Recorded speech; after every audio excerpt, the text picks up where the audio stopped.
په موږ کې هغه سړي ته تقوادار ویلی کېږي او هغه عالم ته په ډېر اوچت نظر کتی کېږي چې هغه سختې مسلې بیاني او په خلکو باندې سختي راولي.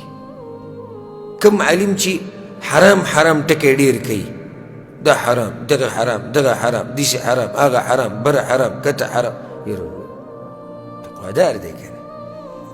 کوم عالم چې د کفر ټاپې ډېرې لګوي، دا جي کافر دی او دا جي مرتد او دغه جي قتل او دا جي وینه توی او دا فاسق او دا جي فاجر او دا خبیث او دا ملعون او دا ټکي چې وایي نو څه شي دی چې دا خبرې کوي دا حق پرست دی، دی چې دا خبرې کوي نو خو دا حق پرست دی وایي که دا غریب دی نه دی خبر چې پیغمبر وایي یسرا ولا تعسرا، په خلکو باندې سختي مه جوړوئ.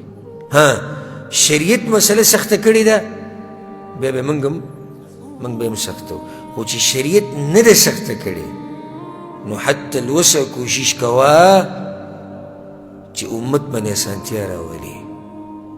عایشه رضی الله عنها څه وایي چې کله به پیغمبر صلی الله علیه وسلم ته دوه خبرو کې اختیار ورکړی شو چې ته به کې یو غوره کړه، نو کومه به یې غوره کوله؟ چې کومه به اسانه وه په شرط دی چې ګناه به پکې نه وه، نه هغه به یې غوره کوله.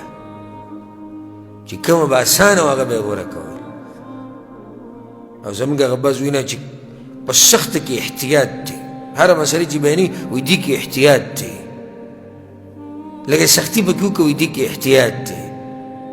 نه، پیغمبر وایي یسرا ولا تعسرا، او خلکو ته زیری بیان کوي، د خلکو زړونه مه توروئ.